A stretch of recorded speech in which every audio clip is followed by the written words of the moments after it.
The Story of Civilization, Part 2, The Life of Greece, being a history of Greek civilization from the beginnings, and of civilization in the Near East, from the death of Alexander to the Roman conquest, with an introduction on the prehistoric culture of Crete by Durant.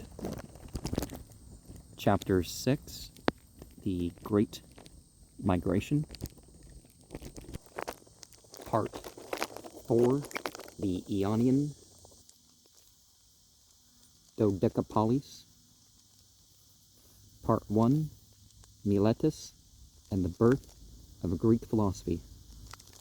Running northwest of Caria for some 90 miles was the strip of mountainous coastland, 20 to 30 miles wide, anciently known as Ionia.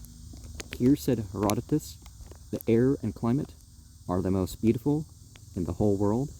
Its cities lay for the most part at the mouths of rivers, or at the ends of roads that carried the goods of the hinterland down to the Mediterranean for shipment everywhere.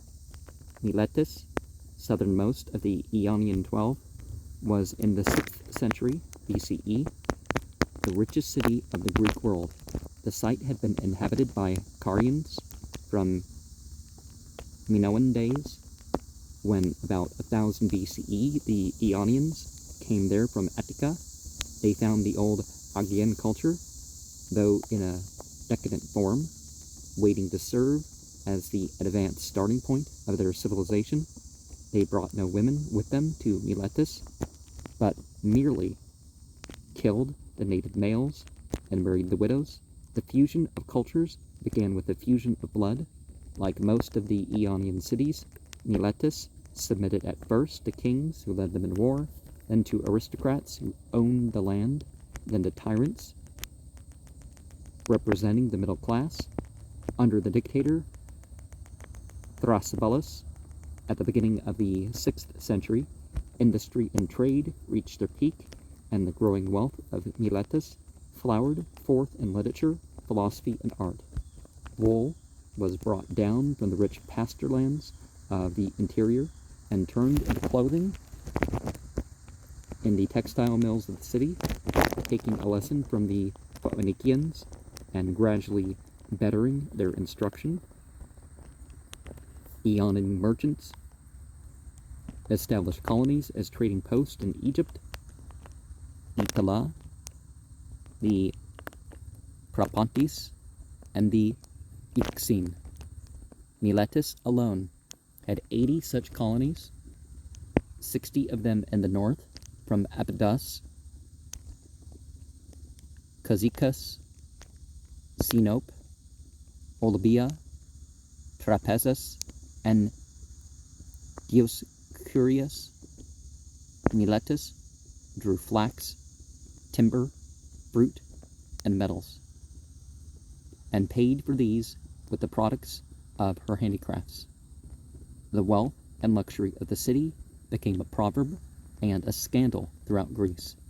Milesian merchants, overflowing with profits, lent money to enterprises far and wide, and to the municipality itself. They were the Medici of the Ionian Renaissance. It was in this stimulating environment that Greece first developed two of its most characteristic gifts to the world, science and philosophy. The crossroads of trade are the meeting place of ideas, the attrition ground of rival customs and beliefs. Diversities begat conflict, comparison, thought, superstitions cancel one another, and reason begins. Here in Miletus, as leader in Athens, were men from 100 scattered states, mentally active through competitive commerce, and freed from the bondage of tradition by long absences from their native altars and homes. Milesians themselves traveled to distant cities and had their eyes opened by the civilizations of Lydia, Babylonia, Phoenicia, and Egypt. In this way, among others, Egyptian geometry and Babylonian astronomy entered the Greek mind. Trade and mathematics, foreign commerce and geography, navigation and astronomy developed hand in hand. Meanwhile, wealth had created leisure, an aristocracy of culture was growing up in which freedom of thought was tolerated because only a small minority could read. No powerful priesthood, no ancient and inspired text limited men's thinking. Even the Homeric poems, which were to come in some sense the Bible of the Greeks, had hardly taken yet definite form, and in that final form their mythology was to bear the imprint of Ionian skepticism and scandalous merriment.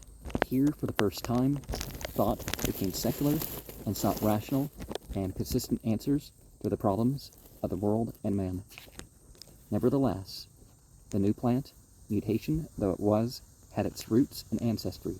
The hoary wisdom of Egyptian priests and Persian magi, perhaps even of Hindu seers, the sacerdotal science of the Chaldeans, the poetically personified cosmogony of Hesiod, were mingled with the natural realism of Phoenician and Greek merchants to produce Ionian philosophy. Greek religion itself had paved the way by talking of Moira, or fate, as ruler of both gods and men. Here was that idea of law as superior to incalculable personal decree, which would mark the essential difference between science and mythology. Follows the world of man. Similar movements, however, appeared in India and China in the 6th century BCE, as well as between despotism and democracy. Usually just an exaggeration of the term republic, but man became free when he recognized that he was subject to law, that the Greeks, so far as our knowledge goes, were the first to achieve this recognition, and this freedom in both philosophy and government is the secret of their accomplishment and of their importance in history, since life proceeds by heredity as well as by variation, by stabilizing custom as well as by experimental innovation. It was to be expected that the religious roots of philosophy would form as well as feed it, and there should remain in it to the very end a vigorous element of theology. Now, if they get so conservative that they're enforcing things rather than saying, okay, maybe in our school, but other people, if they, as long as they're basing things off the same thing and working through the same stuff, we're just going to leave them be. Are too liberal and they're trying to force things to drop. Two currents run side by side by the side in the Greek history. Two currents run side by side in the history of Greek philosophy. One naturalistic, the other mystical. The latter stemmed from Pythagoras and ran through Parmenides, Heraclitus, Plato, and Cleanthes to Plotinus and St. Paul, who tried to ban philosophy, but he basically, he did pre-Socratic, he did Socratic, Aristotelian, Platonic, he did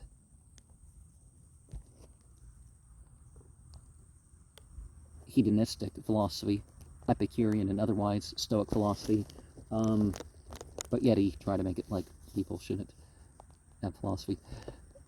The other had its first world figure in Thales and passed down through Anaximander, Xenophanes, Protagoras, Hippocrates, and Democritus to Epicurus and Lucretius. Now and then some great science, Socrates, Aristotle, Marcus Aurelius, merged the two currents in an attempt to do justice to the unformulable complexity of life. But even in these men, the dominant strength was the love and pursuit of reason. Thales was born about 640 BCE, probably at Miletus, reputedly of Phoenician parentage, and derived much of his education from Egypt and the Near East. Here, as if personified, we see the transit of culture from east to west He appears to have engaged in business only so far as to provide himself with the ordinary goods of life. Everyone knows the story of his successful speculation in oil presses. Let Aristotle tell the story. They say that Thales, perceiving by his skill in astrology, well, astronomy and astrology were grouped together at that time, that there would be a greater plenty of olives that year, while it was yet winter, hired at a low price all the oil presses in Miletus and Chios, there being no one to bid against him. But when the season came for making oil, any persons wanting them, he all at once let them upon what terms he pleased, and raising a large sum of money, by that means convinced them that it was easy for philosophers to be rich if they chose it. For the rest, he gave himself to study, with the absorbed devotion suggested by the tale of his falling into a ditch while watching the stars. Despite his solicitude, he interested himself in the affairs of his city, knew the dictator, Dodecapolis, intimately, and advocated the federation of the Ionian states for a united defense against Lydia and Persia. To him, tradition unanimously ascribed the introduction of mathematical and astronomical science into Greece. Antiquity told how, in Egypt, he calculated the heights of the pyramids by measuring their shadows. When a man's shadow equaled his height, returning to Ionia, Thales pursued the fascinatingly logical study of geometry as a deductive science, and demonstrated several of the theorems later collected by Euclid, that a circle is bisected by its diameter, that the angles at the base of any isosceles triangle are similar, or equal, that in the angle in a semicircle is a right angle, that the opposite angles formed by two intersecting straight lines are equals, that the two triangles having two angles and one side respectively equal are themselves equal. As these theorems founded Greek geometry, so his studies of astronomy established that science for Western civilization and disentangled it from its Oriental association with astrology. He made several observations and startled all Ionia by successfully predicting an eclipse of the sun for May 28, 585 BCE, probably on the basis of Egyptian records and Babylonian calculations. For the rest of his theory of the universe was not appreciably superior to the current cosmology of the Egyptians and the Jews. The world, he thought, was a hemisphere resting on an endless expanse of water, and the earth was a flat disk floating on the flat side of the interior of this hemisphere. We are reminded of Gothe's remark that a man's vices or errors are common to him, his epoch, but his virtues or insights are his own. Well, if people are too conservative, they tend to make the mistakes of those who they learned from and their own mistakes. So that's one strength that conservative thinking has. But aren't there 3 cycles of which you look at to determine the eclipse, that there's 3 things going on?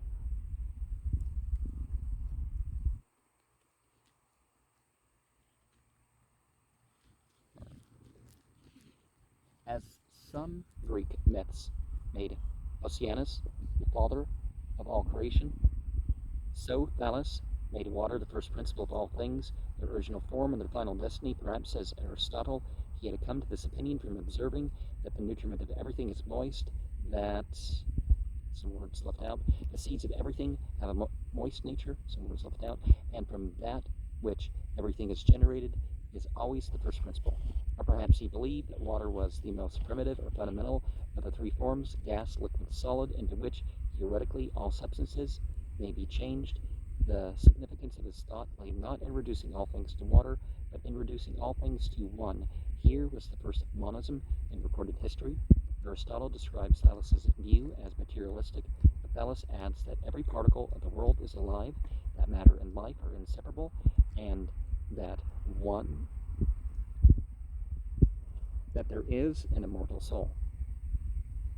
In plants and metals, as well as in animals and men, the vital power changes form but never dies. Thales was wont to say that there is no essential difference between living and dead.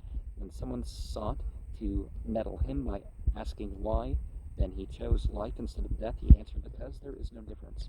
In his old age, he received by common consent the title of Sophos, or sage, and when Greece came to name its 7 wise men, it placed Thales first. Being asked what was very difficult, he answered in a famous apophthegm, to know thyself. Asked what was very easy, he answered, to give advice. To the question, what is God, he replied, that which has neither beginning nor end.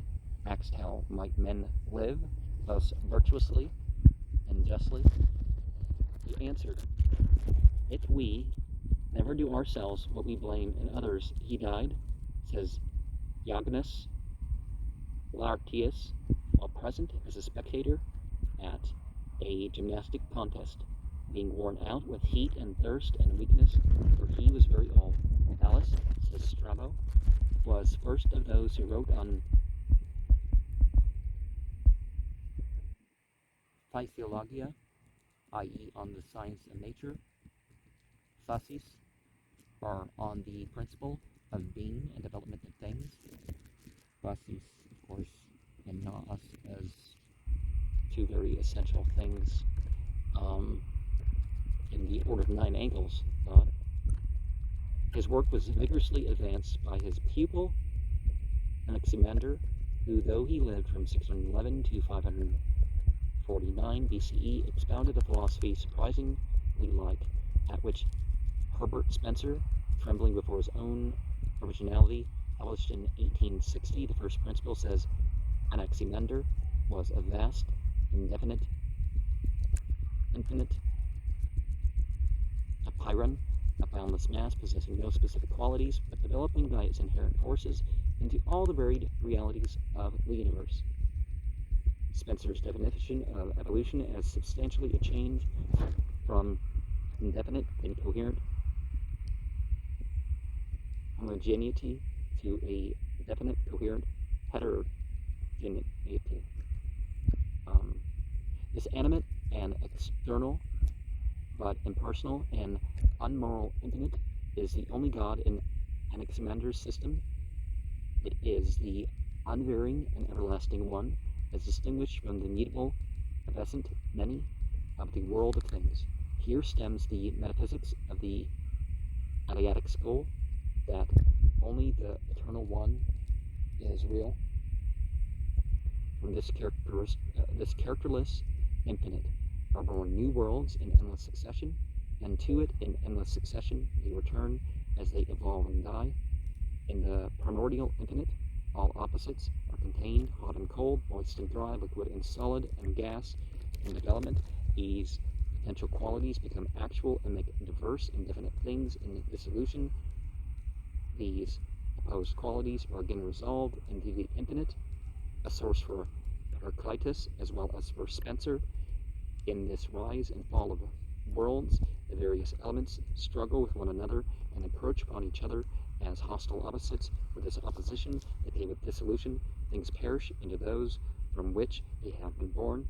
Anaximander, though he too can be guilty of astronomical bizarreries, forgivable in an age without instruments, advanced on Thales by conceiving the earth as a cylinder freely suspended in the center of the universe, and sustained only by being equidistant from all things.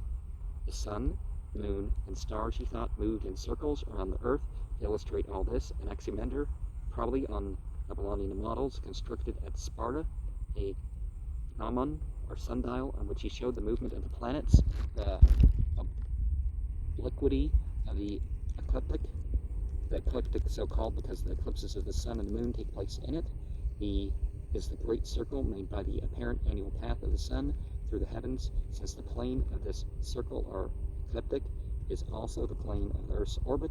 The obliquity of the ecliptic is the oblique angle, about 23 degrees, between the plane of the Earth's equator and the plane of its orbit around the sun. And one of the things that we find that they've known for quite some time is that this heliocentric model doesn't work unless you make the planets like weave paths. draw stars and spirals, and some of them do.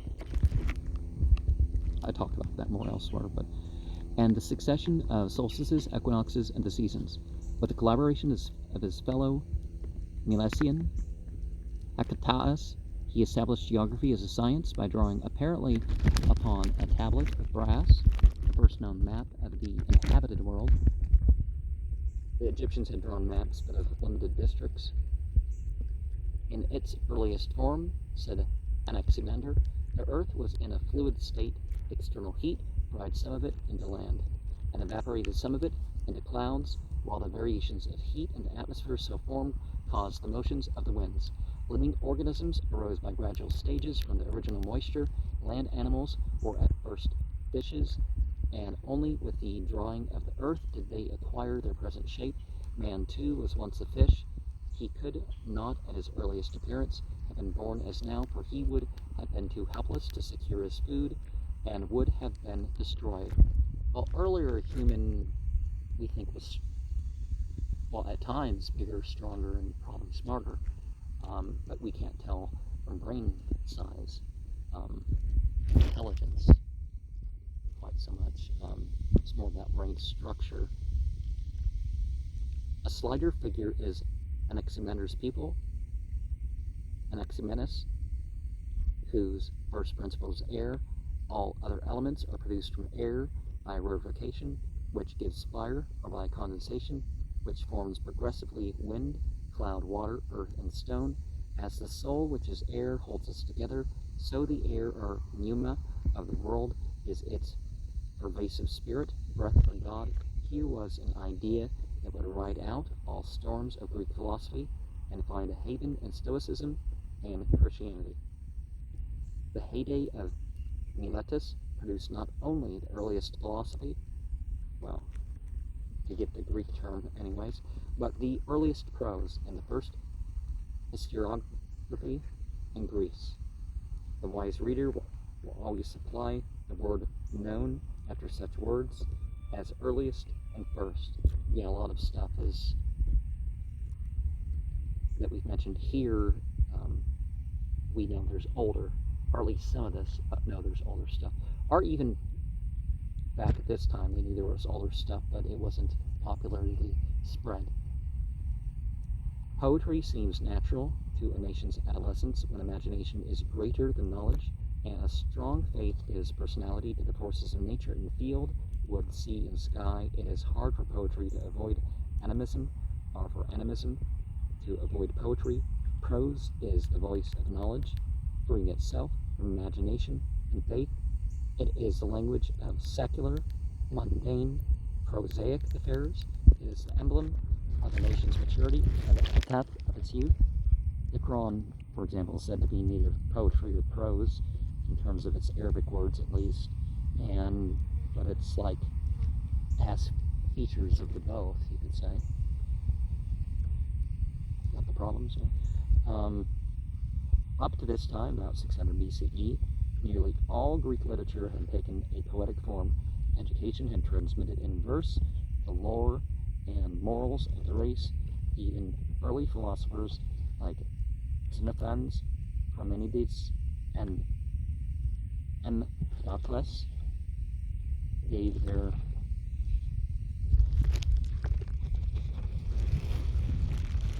systems a poetic dress. Just as science was at first a form of philosophy, to this day, it tends more to be philosophy of science that people talk about than the science itself. Struggling to free itself from the general, the speculative, the unverifiable, so philosophy was at first a form of poetry, striving to free itself from mythology, animism, and metaphor. Mythology kind of combines like people at this time were breaking things into parts and trying to live without the parts, and big surprise, we got a lot more wars and stuff, right? It was therefore an event when Pherodotus and Anaximander expounded their doctrines in prose. Other men of the age, whom the Greeks called logographoi, reason writers, prose writers, began to chronicle in the new medium, the annals of their states. So Cadmus, about 550 BCE, wrote a chronicle of Miletus. Eugaon wrote of Samos. Xanthus wrote of Lydia. Towards the end of the century, Hecataeus of Miletus advanced both history and geography in epochal works. The Historiae, or inquiries, and the Ges Periodos, are Serpent of the Earth. The latter divided the known planet into two continents, Europe and Asia, and included Egypt and Asia, as many doubt. If existing fragments are genuine, it was especially informative about Egypt and provided a rich field for unacknowledged poaching by Herodotus. The histories began with a skeptical blast. I write what I consider to be the truth, for the traditions of the Greeks seem to me many and ridiculous. Hecataeus accepted Homer as history and swallowed some tales with his eyes shut. Nevertheless, he made an honest effort to distinguish fact from myth and to trace real genealogies and to arrive at a credible history of the Greeks. Greek historiography was old when the father of history was born. To Hecataeus and other logographoi who appeared in this age in most of the cities and colonies of Hellas, Historia meant any inquiry into the facts of any matter, and it was applied to science and philosophy as well as to historiography in the modern sense. The term had a skeptical connotation in Ionia. It signified that the miracle stories of gods and demigod heroes were to be replaced with secular records of events and rational interpretations of causes and effects. In Hecataeus, the process began. In Herodotus, it advances. In Thucydides, it is complete. Hysteria, from Histor or Eastor, knowing a euphonism for Edtor, from the root ed in Idenai, to know. Our wit and wisdom. Story is a shortened form of history. And please, no comments on my channel about her story. Nothing to do with the term. Well, I mean, it's a wordplay, but The poverty of Greek prose before Herodotus is bound up with the conquest and impoverishment of Miletus in the very generation in which prose literature began. Internal decay followed the custom of history in smoothing the path of the conqueror, the growth of wealth and luxury, and Epicureanism fashionable, while Stoicism and Patriotism seemed antiquated and absurd. It became a byword among the Greeks, and once upon a time, the Milesians were brave. Competition for the goods of earth became keener as the old faith lost its power to mitigate class strife by giving scruples to the strong and consolations to the weak. The rich, supporting an oligarchic dictatorship, became a united party against the poor who wanted a democracy. The poor secured control of the government, expelled the rich, collected the remaining children of the rich on threshing floors, set oxen upon them, and had them trampled to death. The rich returned, recaptured power, coated the leaders of the democracy with pitch, and then burnt them alive. De nobis fabula narrabitur. When about 560 BCE, Croesus began to subject to Lydian rule the Greek coast of Asia. This time our word for Asia was just one small little bit.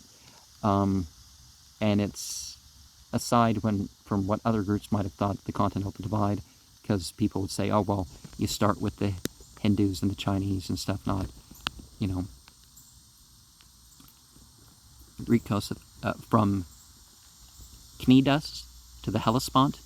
Miletus saved its independence by refusing to help her sister states, but in 546, Carus conquered Lydia, and without much difficulty absorbed the faction-torn cities of Ionia. End of the Persian Empire. The great age of Miletus was over. Science and philosophy and the history of states reached their height.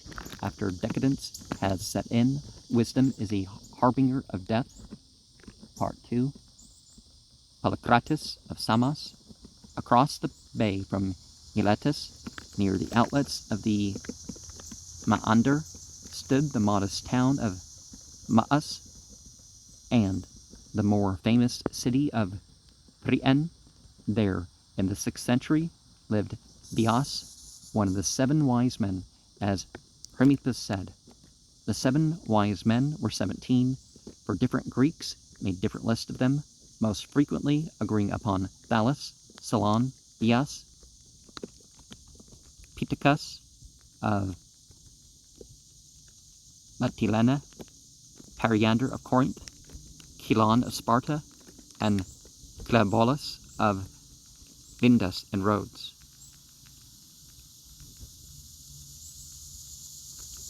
Greece respected wisdom, as India respected holiness, as Renaissance Italy respected artistic genius, as young America naturally respects economic enterprise.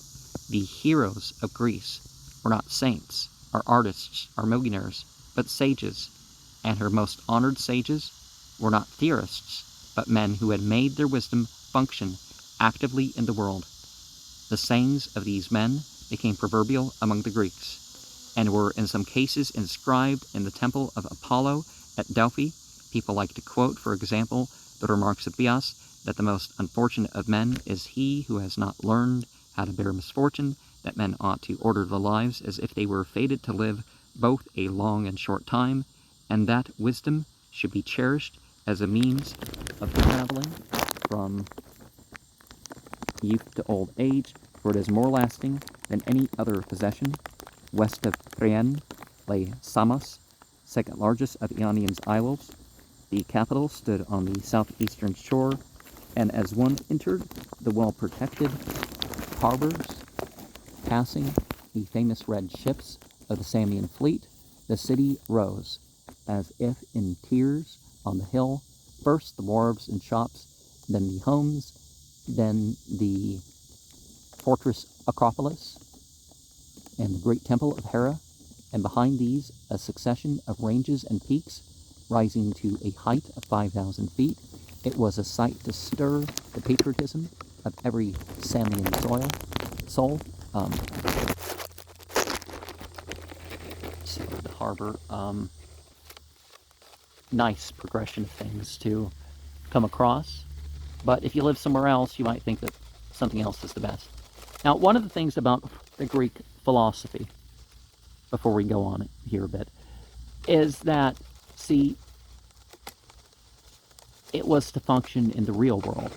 It wasn't this thing that people say with philosophy now. It's like, religion, you feel like you don't, like you have to do something like stuff. So people they quote philosophy, or they say philosophy is what they say and all this stuff. But for them, it was life. The zenith of Samos came in the 3rd quarter of the 6th century under Polycrates. The revenues from the busy port enabled the dictator to end a dangerous period of unemployment by a program of public works that called forth the admiration of Herodotus. The greatest of these undertakings was a tunnel that carried the city's water supply 4,500 feet through a mountain. We catch some idea of Greek ability in mathematics and engineering when we learn that the 2 bores, begun at opposite ends, met in the center with an error of 18 feet in direction and 9 in height. Similar enterprises today make both ends meet with an error of only a few inches or none. Samos had been a cultured center long before Polycrates. Here, about 590, the fabulous Aesop had become the Phrygian slave of the Greek Iadmon. An unconfirmed tradition tells how Iadman freed him, how Asap traveled widely, met Solon, lived at the court of Croesus, embezzled the money that Croesus had commissioned him to distribute at Delphi, and met a violent death at the hands of the outraged Delphians. His fables, largely taken from Eastern sources, were well known at Athens in the classic age. Socrates, says Plutarch, put them into verse. Though their form was Oriental, their philosophy was characteristically Greek. Sweet are the beauties of nature, the earth and sea, the stars and the orbs of the sun and the moon. But all the rest is fear and pain, especially if one embezzles. We can still meet him in the Vatican, where a cup from the Periclean age represents him with half-bald head and Van Dyke beard, listening profitably to a merry fox. The great Pythagoras was born in Samos, but left it in 529 to live at Crotona in Italy, and a Creon came from Taos to sing Polycrates' charms and tutor his son. The greatest figure at the court was the artist Theodorus, the Leonardo of Samos, jack of all trades and a master of most. The Greeks ascribed to him, perhaps as a culture on research, the invention of the level, the square, and the lathe. He was a skilled engraver of gems, a metalworker, stoneworker, woodworker, sculptor, and architect. He took part in designing the second temple of Artemis at Ephesus, built a vast skios, or pavilion, for Sparta's public assembly, helped to introduce clay modeling into Greece, and shared with Rhoecus the honor of bringing from Egypt or Assyria to Samos the hollow casting of bronze. Before Theodorus, the Greeks had made crude bronze statues by riveting plates of metal to a bridge of wood. Now they were prepared to produce such masterpieces in bronze as the charioteer of Delphi and the discus thrower of Moron. Samos was famous also for its pottery. Pliny recommends it to us by telling us that the priest of Cabala would use nothing but Samian potsherds in depriving themselves of their manhood. Section 3, Heraclitus of Ephesus. And in terms of castration, there was an event, I forget the exact details around it, but people asked Muhammad about castration. And he said, "You will not prevent sin by it." So, obviously it's just as bad to castrate as what what people are gonna end up doing when they don't. So, there might be some individuals that would break that maximum and actually be worse. But then again, some people commit even worse offenses when they are castrated when they are not, Across the Caustrian Gulf from Samos stood Ionia's most famous city,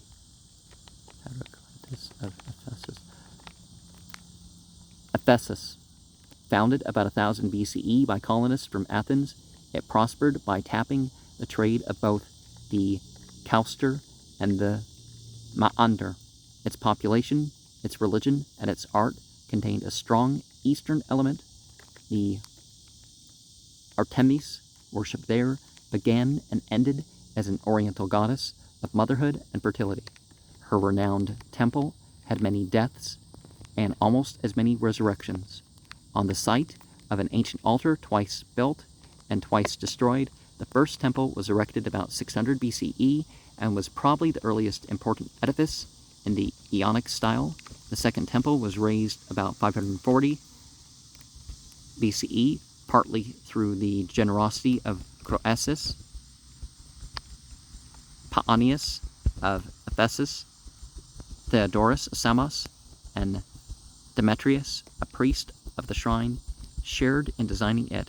It was the largest Greek temple that had yet been built and was ranked without dispute among the 7 wonders of the world. The other 6 were the Hanging Gardens at Babylon, the Pharos at Alexandria, that's the lighthouse, right? The Colossus of Rhodes, the Phidian Zeus at Olympia, the tomb of Mausolus at Halicarnassus, and the pyramids. Pliny describes the Second Temple as 425 feet long by 225 feet wide, with 127 columns, 60 feet in height, several of them adorned or disfigured. Completed in 420 BCE, after more than a century of labor, it was destroyed by fire in 356. The city was known not only for its temple, but for its poets, its philosophers, and its expensively gowned women. Here, as early as 690 BCE, lived Calenus, the earliest known elegiac poet of Greece. Far greater and uglier was Hipponax, who towards 550 composed poems so coarse in subject, obscure in language, pointed in wit, and refined in metrical style that all Greece began to talk about him, and all Ephesus to hate him. He was short and thin and lame and deformed and completely disagreeable. Woman, he tells us in one of his surviving fragments, brings 2 days of happiness to a man, one when he marries her, and the other when he buries her. And I don't recommend any married man to say that. That's going to cause problems, or anyone that's not married. He was a ruthless satirist and lampooned every notable in Ephesus, from the lowest criminal to the highest priest of the temple. And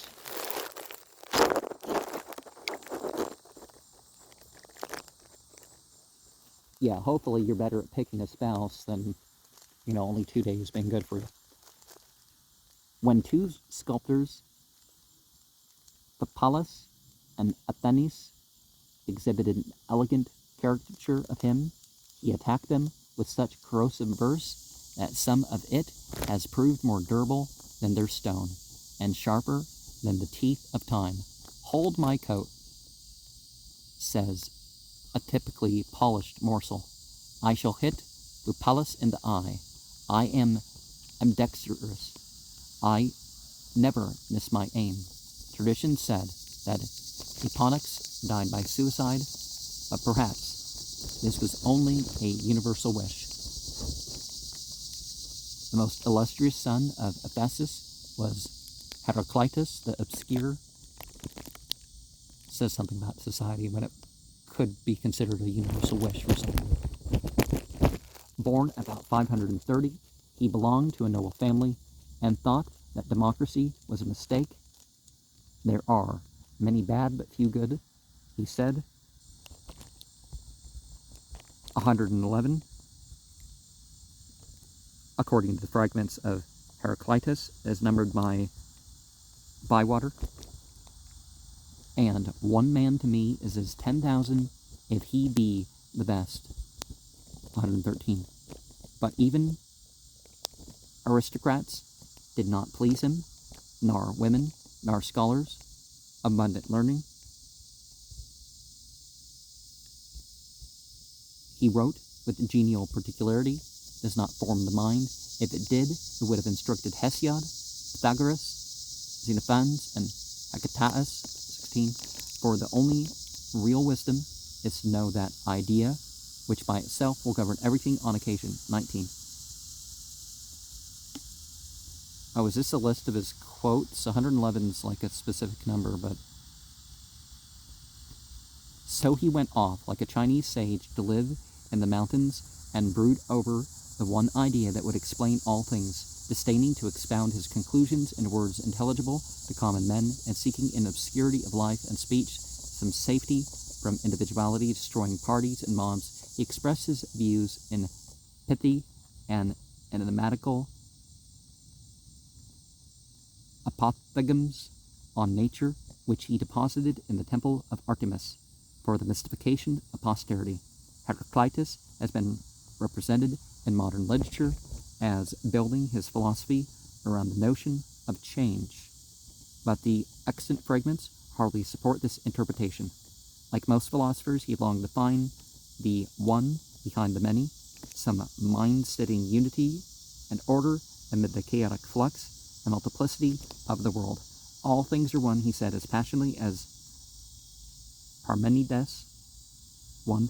The problem of philosophy was, what is this one? Heraclitus answered, fire. Perhaps he was influenced by Persian worship of fire.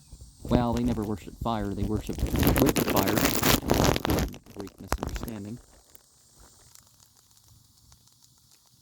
Probably, as we may judge from his identification of fire with soul and God, he used the term symbolically as well as literally to mean energy as well as fire. The fragments permit no certainty.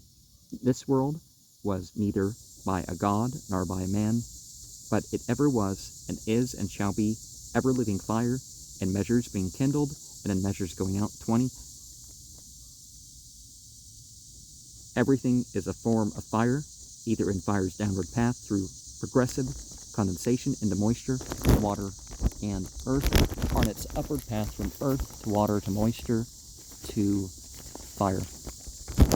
Though he, possibly Heraclitus had in mind a nebular hypothesis. The world begins as fire or heat or energy. It becomes gas or moisture, which is precipitated as water, whose chemical residue after evaporation forms the solids of the earth. Water and earth, liquid and solid, are two stages of one process, two forms of one reality. 25. All things are exchanged for fire, and fire for all things. 22. All change is a pathway, down or up, a passage from one to another form, now more or less condensed of energy or fire. The path upwards and downwards is one and the same. 69. Rarefaction and condensation are movements in an eternal oscillation of change. All things are formed on the downward and condescending are on the upward and rarefying pathway of reality from fire and back to fire. All forms are modes of one underlying energy. In Spinoza's language, fire or energy is the eternal and on the present substance, our basic principle, condensation and rarefaction. The downward and upward paths are its attributes. Its modes are specific forms, are the visible things of this world. And though he finds a consoling consistency in the eternal fire, Heraclitus is troubled by its endless transformations, and the second nucleus of his thought is the eternity and ubiquity of change. He finds nothing static in the universe, the mind or the soul. Nothing is, everything becomes, no condition persists, unaltered, even for the smallest movement. Everything is ceasing to be what it was and is becoming what it will be. Here is a new emphasis in philosophy. Heraclitus does not merely ask, like Thales, what things are, but like Anaximander, Lucretius, and Spencer, how they became what they are, and he suggests, like Aristotle, that a study of the second question is the best approach to the first. The extant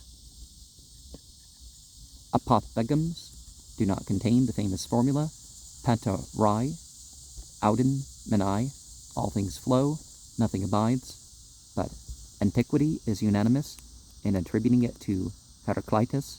You cannot step twice into the same river, for other waters are ever flowing onto you. 41. We are and we are not. 81. Here, as in Hegel, the universe is a vast becoming. Multiplicity, variety, change are as real as unity, identity being. The many are as real as the one. The many are the one.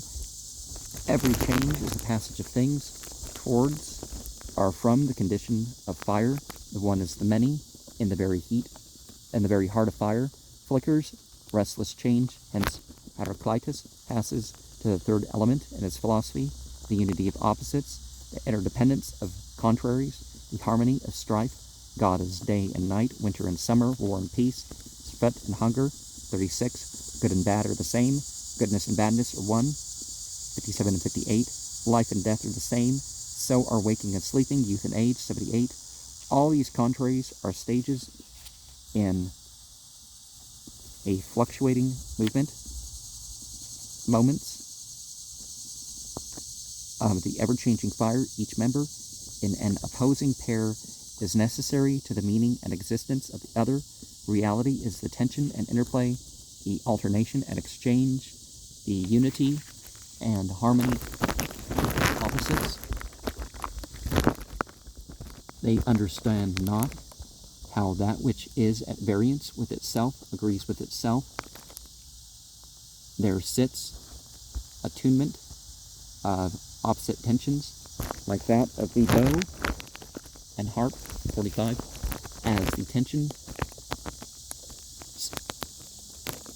tension of the string, loosened or drawn taut, creates the harmony of vibrations called music, are a note. So the alteration of and strife of opposites creates the essence and meaning and harmony of life and change, and the struggle of organism with organism, of man with man, of man with woman, of generation with generation, of class with class, of nation with nation, of idea with idea, of creed with creed.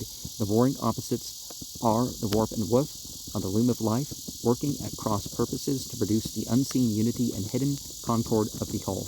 From things that differ comes the fairest attunement, 46. Any lover will understand.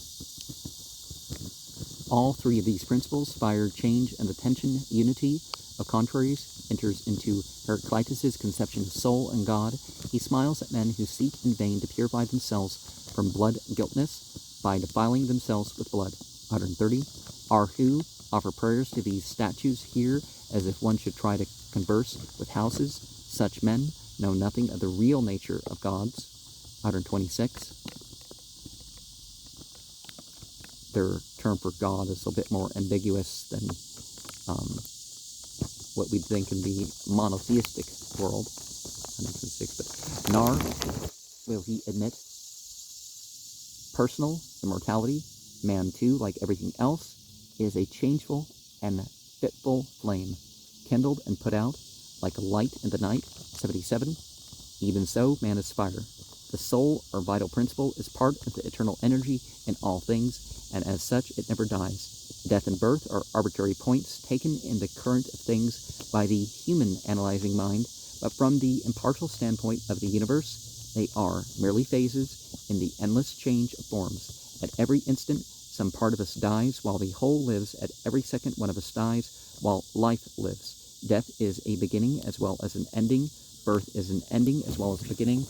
Our words, our thoughts, even our morals, our prejudices, and represent our interests as parts, our groups. Philosophy must see things in the light of the whole. To God, all things are beautiful and good and right. Men deem some things wrong and some right. 61. As the soul is a passing tongue of the endlessly changing flame of life, so God is the everlasting fire, the indestructible energy of the world. He is the unity, binding all opposites, the harmony of all tensions, the sum and meaning of all strife. This divine fire, like life, for the two are everywhere in one, is always altering its form, always passing upward or downward on the ladder of change, always consuming and remaking things. Indeed, some distant day fire will judge and convict all things. 26. Destroy them and make way for the new forms. In a last judgment, nevertheless, the operations of the undying fire are not without sense and order. If we could understand the world as a whole, we should see in it a vast, impersonal wisdom, a logos, our reason, our word. 65. And we should try and mold our lives into accord with this way of nature, this law of the universe, this wisdom, our orderly energy, which is God. 91. It is wise to hearken, not to me, but to the word. 1. To seek and follow the infinite reason of the whole. When Heraclitus applies to ethics these four basic concepts of his thought: energy, change, the unity of opposites, and the reason of the whole, He illuminates all life and conduct. Energy harnessed to reason, wedded to order, is the greatest good. Change is not an evil, but a boon. In change one finds rest. It is weariness to be always toiling at the same things and always beginning afresh.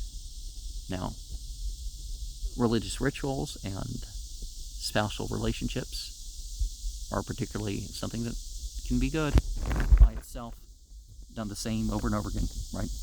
The mutual necessity of contraries makes intelligible and therefore forgivable the strife and suffering of life.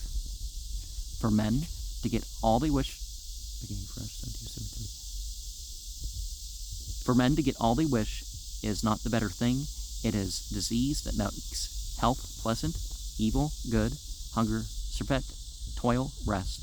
104. He rebukes those who desire an end of strife in the world. 43. Without this tension of opposites, there would be no attunement. Most of this is understanding rather than direct quote. Attunement's supposed to be a quote, right? No weaving of the living web, no development. Harmony is not an ending of conflict. It is a tension in which neither element definitely wins, but both function indispensably, like the radicalism of youth and the conservatism of old age. The struggle for existence is necessary in order that the better may be separated from the worse and may generate the highest. Strife is the father of all and the king of all. Some he has marked out to be gods, and some to be men. Some he has made slaves, and some free. 44. In the end, strife is justice. 62. The competition of individuals, groups, species, institutions, and empires constitutes nature's supreme court, from whose verdict there is no appeal. All in all, the philosophy of Heraclitus, concentrated for us now in 130 fragments, is among the major products of the Greek mind. A theory of the divine fire passed down into Stoicism. The notion of a final conflagration was transmitted through Stoicism to Christianity. The Logos, our reason in nature, became in Philo, in Christian theology, the divine word, the personified wisdom with which, through whom God creates and governs all things. In some measure, it prepared for the early modern view of natural law. Virtue as obedience to nature became a catchword of Stoicism. The unity of opposites revived vigorously in Hegel. The idea of change came back to its own with Bergson. The conception of strife and struggle as determining all things reappears in Darwin, Spencer, and Nietzsche. It carries on, after 24 centuries, the war of Heraclitus against democracy.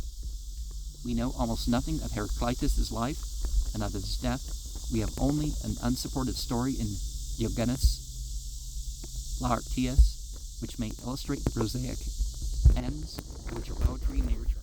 Before we get into that, let's not blame World War II on Nietzsche, or call him the prophet of whatever. People may have looked up to it in that thinking, but, he wouldn't have favored the nationalism. He was actually very against that sort of prejudice.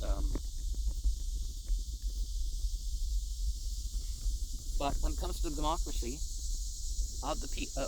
is it Osho? Is he the one who says that clip's going around? Of the people, by the people, and for the people? But the people are retarded. No, I wouldn't say it that way, because retarded implies some mental illness, and so that removes the blame, right?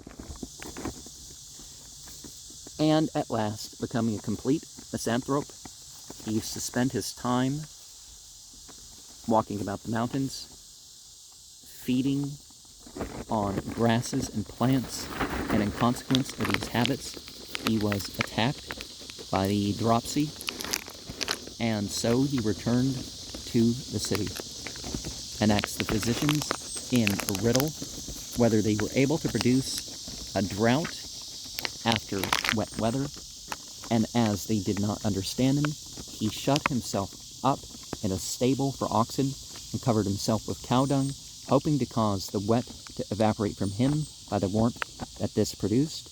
And as he did himself no good in this way, he died, having lived 70 years. Section 4, Anacreon of Theos.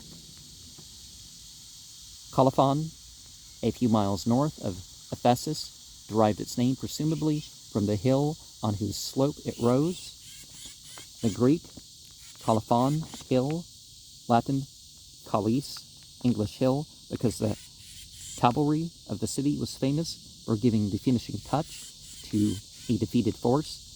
The word Colophon became in Greek a synonym for the final stroke and passed into our language as a publisher's symbol, originally placed at the end of a book. And, that's the 2 dots. The semi one is the one with the comma-looking thing instead of 2 dots. Xenophanes, the anti-clerical, born among them about 576 BCE, described the Colophonians as richly clothed in purple garments, kind of the Phoenicians, which meant, the purple-wearing people, or the purple produced, well, it was the area that they produced the dye. Proud of their luxuriously dressed hair, wet with costly and sweet-smelling oils, vanity has a long history. Here, and perhaps at Smyrna, the poet Mnemosychus of 610 BCE sang for a people already infected with the languid pessimism of the East. His melancholy odes of fleeting youth and love, he lost his heart to Nano, the girl who accompanied his songs with the plaintive obbligato of the flute.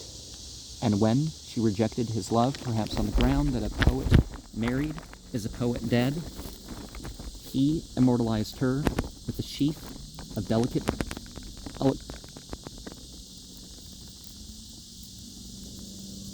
elegiac verse. Okay. We blossomed like the leaves that come in spring. What time the sun begins to flame and glow, and in the brief span of youth's gladdening, nor good nor evil from the gods we know, but always at the goal, dark spirits stand, holding one grievous age, one death within her hand. And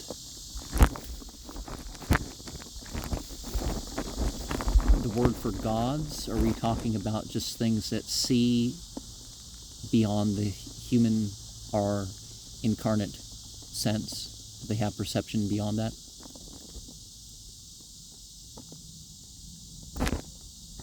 A more famous poet lived a century later in the nearby town of Theos. Anacreon wandered much, but in Theos he was born 563 and died 478. Many a court sought him, for among his contemporaries only Simonides reviled him in fame. We find him joining a band of immigrants to Thracian Abdera, serving as soldier for a campaign or two, abandoning his shield in the poetic fashion of the time, and thereafter content to brandish a pen, spending some years at the court of Polycrates in Samos, brought thence in official state on a 50-oared galley to grace the palace of Hipparchus in Athens, and at last, after the Persian War, returning to Theos to ease his declining years with song and drink. He paid for his excesses by living to a great age, and died at 85, we are told, of a grape pit sticking in his throat. Those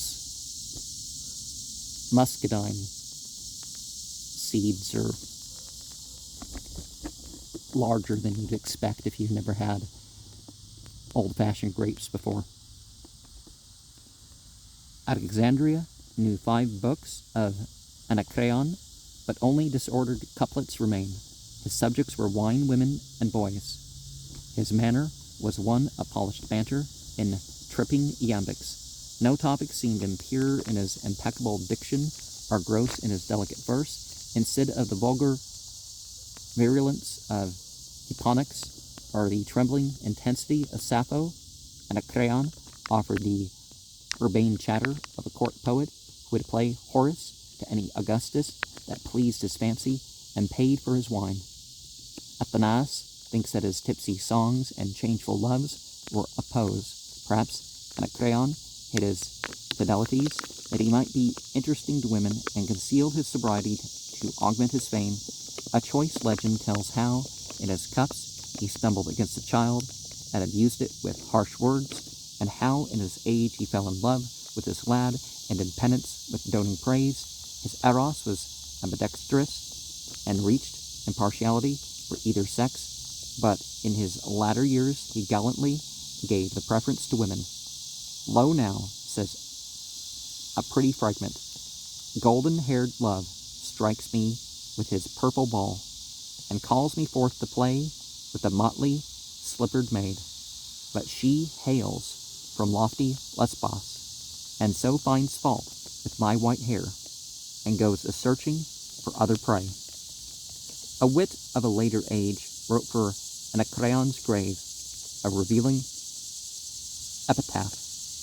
All-enchanting nurse of the wine, O vine, grow lush and long above the tomb of Anacreon. So shall the tippling friend of neat liquor, who thrummed in night-long revel the lute of a lover of lads, yet sport above his buried head the glorious cluster of some teeming bough, and be wet evermore with the dew whose delicious scent was the breath of his mild old mouth. Section 5. Chios, Smyrna, Phakaa. From Teos, the mainland staggers westward in vacillating bays and promontories until, across 10 miles of sea, the traveler reaches Chios, here amid groves of figs and olives and anacreontic vines. Homer may have spent his youth. Winemaking was a major industry in Chios and used many slaves. In 431 BCE, the island had 30,000 freemen, 100,000 slaves. Chios became a clearinghouse for slaves. Slave dealers bought the families of insolvent debtors from their creditors and purchased boys to make eunuchs out of them for the palaces of Lydia and Persia. In the 6th century, Thrymachus led his fellow slaves in revolt, defeated all armies sent against him, established himself in a mountain vastness, levied toll upon the richer citizens by discriminating robbery, offered them protection for a consideration after our own fashion, terrified them into dealing more justly with their slaves, gave his voluntarily severed head to his friends so that they might claim the reward that had been promised for it, and was worshipped for centuries afterward as the patron deity of slaves. Here is an excellent epic for some Spartacus of the pen. Art and literature flourished amid the wealth and bondage of Chios. Here the Homerida, a guild and succession of bards, had their seat. Here Ion, the dramatist, and Theopompus, the historian, would be born. Here Glaucus, tradition said, discovered about 560 the technique of welding iron. Here Archimus and his sons, Eupolis and Athenus, made the finest statuary in 6th century Greece. Returning to the mainland, the traveler passes by the sites of Erythra and Chrysamena, birthplace of Pericles, teacher and friend, Anaxagoras. Further east, on a well-shouldered inlet, is Smyrna, settled by Aalians as far back as 1015 BCE. It was changed by immigration and conquest into an Ionian city, already famous in the days of Achilles, sacked by Alatus of Lydia about 600 BCE, destroyed again, and recently by the Greeks in 1924, the Common Era. Smyrna, rivaling Damascus in age, has known all the vicissitudes of history. Today, under the name of Izmir, This and Smyrna are probably connected with the ancient trade in myrrh. It is the second city of Turkey in population and the largest in Asia Minor. The remains of the ancient town suggest its rich and varied life. A gymnasium, an acropolis, a stadium, and a theater have been dug out of the earth. The avenues were broad and well paved, and palaces adorned them. The main street, called Golden, was famous throughout Greece. The northernmost of Ionia's cities was Phakia, still functioning as Phakia. The river Hermus connected it almost with Sardis itself and gave it a lucrative advantage in the commerce of the Greeks with Lydia. Phakian merchants undertook distant voyages in the search for markets. It was they who brought Greek culture to Corsica and founded Marseille. You know, you want to say Marcellus or something like that, but it's Marseille or Marseille. Perhaps it comes from a pre-French language, or well, because I'm not sure if that's the rule that you would form that spelling into the word. Such were the 12 cities of Ionia, seen superficially as if in an hour's flight through space and time. Though they were too competitive and jealous to form a union for mutual defense, their citizens acknowledged some solidarity of background and interest and met periodically on the promontory of Lacal near Priene in the great festival of Panionium. Thales begged them to form a sympolity in which every adult male would be a citizen both of his city and of a Panionian union, but commercial reveries were too strong and led rather to internecine wars than to political unity. Hence, when the Persian attack came, 546 to 500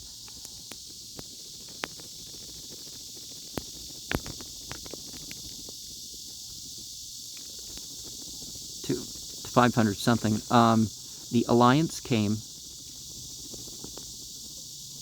The alliance improvised for defense, proved ruthlessly weak, and the Ionian cities came under the power of the great king. Because we're BCE, I guess 546 to 545 BCE. Nevertheless, the spirit of independence and rivalry gave to the Ionian communities the stimulus of competition and the zest of liberty. It was under these conditions that Ionia developed science, philosophy, history, and the Ionic capital, while at the same time it produced so many poets that the 6th century in Hellas seemed almost as fertile as the 5th. When Ionia fell, her cities bequeathed their culture to the Athens that had fought to save them and transmitted to it the intellectual leadership of Greece. And, okay, because we were talking about something 1924, the Common Era, so a smaller number doesn't make sense in that context. So the last state to the next state, CE to BCE, okay. That's what tripped me up. Section 5, Sappho of Lesbos. Above the Ionian Dodecapolis lay the 12 cities of mainland Aeolis, settled by Aeolians and Achaeans from northern Greece. Soon after the fall of Troy had opened Asia Minor to Greek immigration. Most of these cities were small and played a modest role in history, but the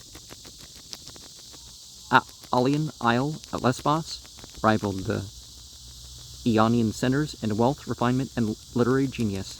Its volcanic soil made the island a very garden of orchards and vines. Of its 5 cities, Mytilene was the greatest, almost as rich through its commerce as Miletus, Samos, and Ephesus. Toward the end of the 7th century BCE, a coalition of the mercantile classes with the poorer citizens overthrew the landed aristocracy and made the brave, rough Pittacus dictator for 10 years with powers like those of his friend and fellow wiseman Solon.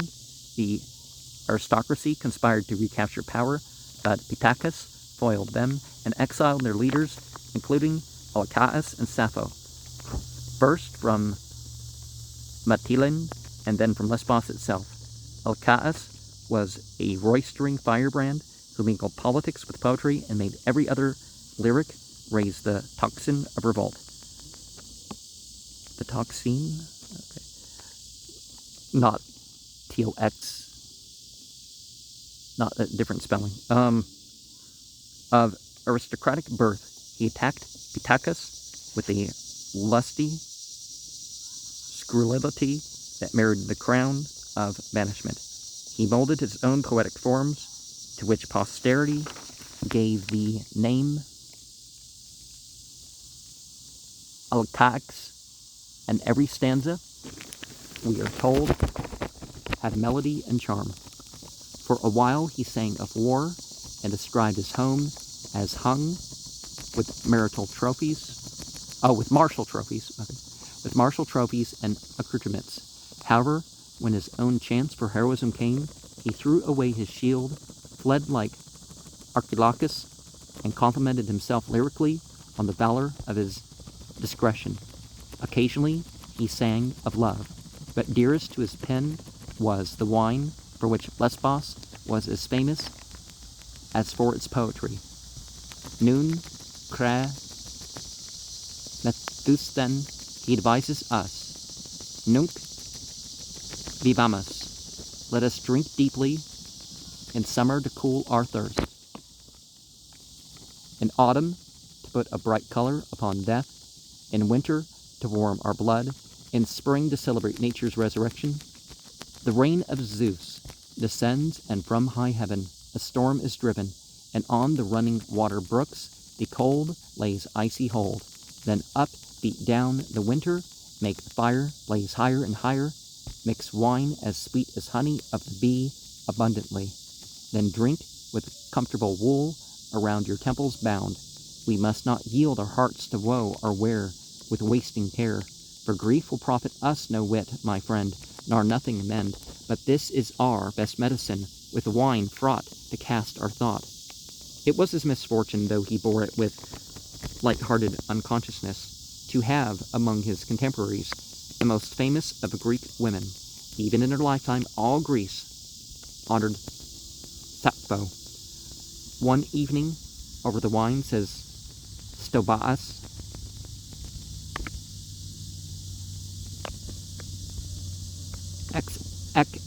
Estides, the nephew of Solon, sang a song of Sappho's, which his uncle liked so much that he bade the boy teach it to him.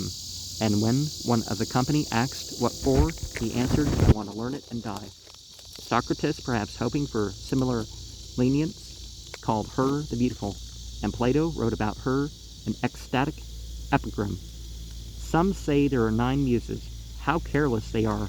Behold, Sappho of Lesbos is the 10th. Sappho was a marvelous woman, said Strabo, for in all the time of which we have record, I do not know of any woman which could rival her, even in a slight degree, in the matter of poetry. As the ancients meant Homer when they said the poet, so all the Greek world knew whom men signified when they spoke of the poetess. The Sappho, as she called herself, in her soft Aulic dialect, was born in Eresus on Lesbos about 612, but her family moved to Mytilene when she was still a child.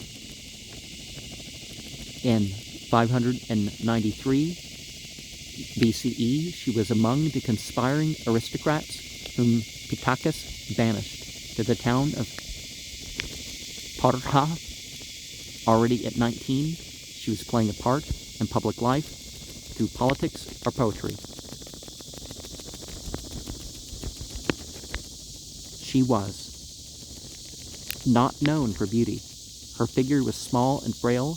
Her hair and eyes and skin were darker than the Greeks desired, but she had the charm of daintiness, delicacy, refinement, and a brilliant mind that was not too sophisticated to conceal her tenderness. My heart, she says, is like that of a child.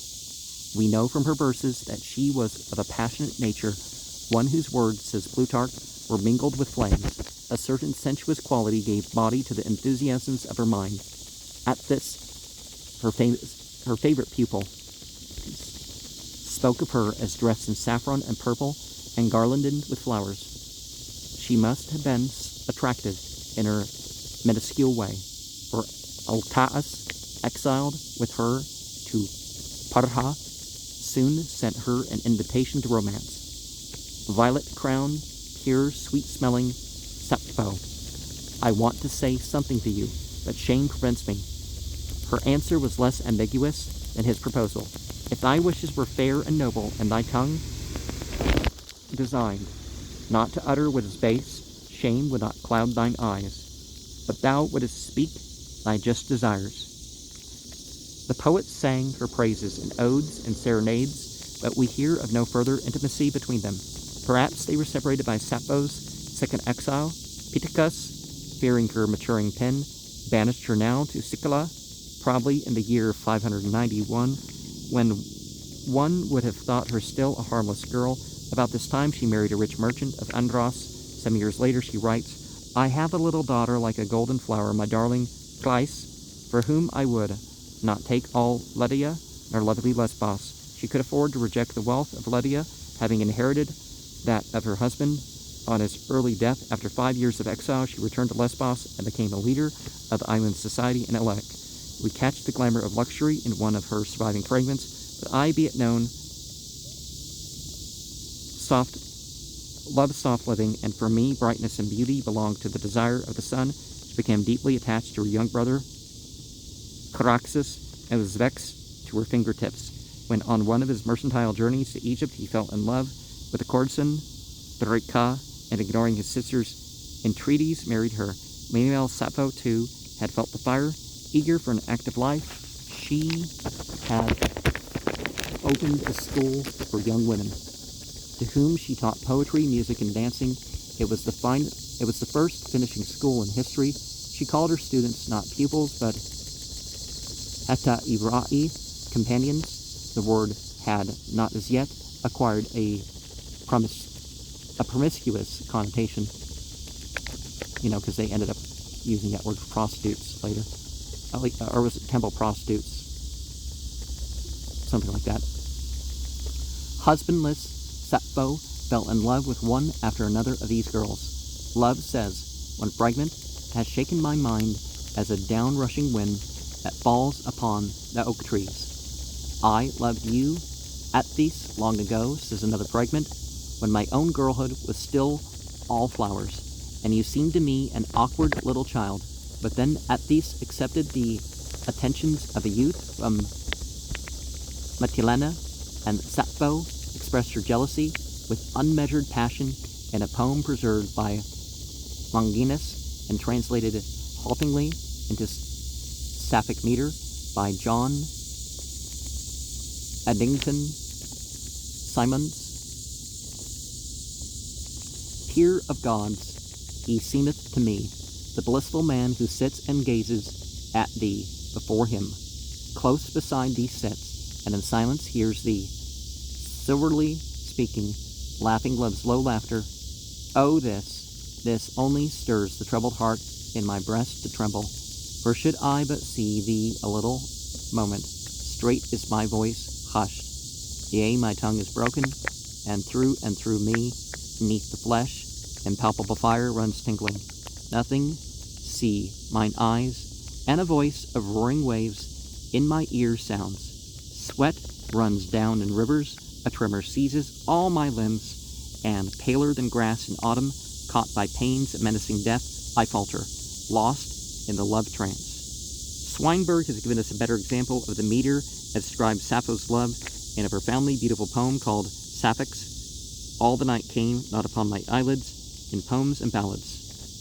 Well, part of the thing is the idea of moving on. Say the one you want, well, maybe you don't get the one that you want, so you have to be with other people.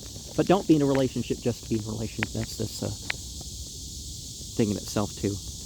Apis' parents removed her from the school, and a letter ascribed to Sappho gives what may be her account of the parting. She, Apis, wept full sore to leave me behind, and said, Alas, how sad our lot! Sappho, I swear 'tis against my will I leave you. And I answered her, Go your way rejoicing, but remember me, for you know how I doted upon you. And if you remember not, oh, then I will remind you of what you forgot.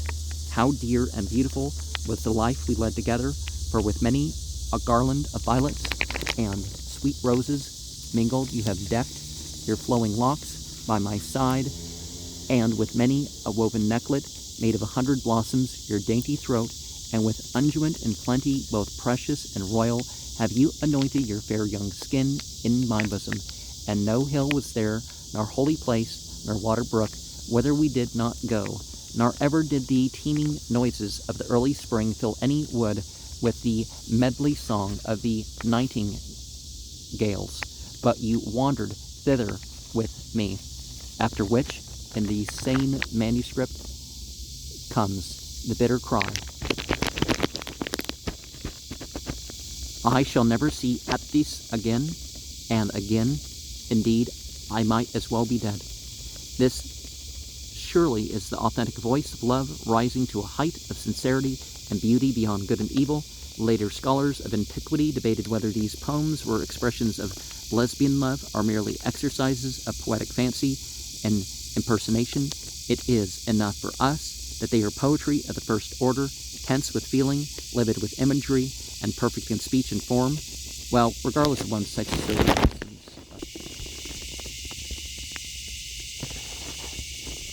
are translated to one's own sexuality or morals. A fragment speaks of the footfall of the flowering spring, another of love, the limb loosener, the bitter-sweet torment. Another compares the unattainable love to that sweet apple that reddens on the end of the bough, the very end of the bough which the gatherers missed, nay, missed not, but could not reach so far. Sappho wrote of other topics than love, and used even for our extant remains 100 meters, and she herself set her poems to music for the harp. Her verse was collected into 9 books of some 12,000 lines. 600 lines survive, seldom continuous. In the year 1073 of our era, the poetry of Sappho and Alcaeus was publicly burned by ecclesiastical authorities in Constantinople and Rome.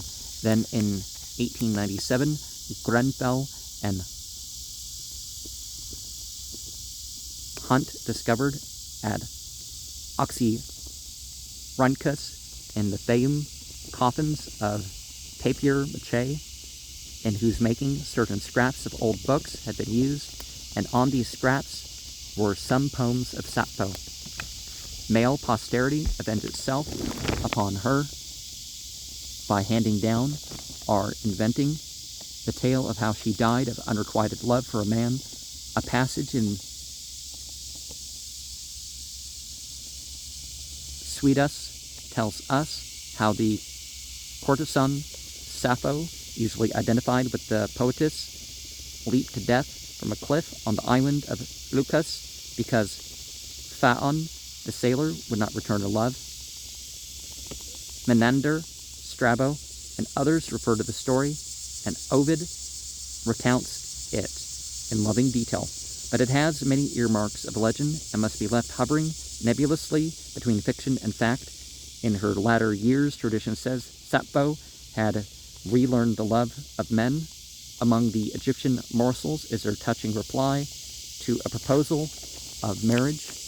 If my breasts were still capable of giving suck, and my womb were able to bear children, then to another marriage bed, not with trembling feet would I come. But now, on my skin age has brought many lines, and love hastens not to me with his gift of pain, and she advises her suitor to seek a younger wife. In truth, we do not know when she died or how.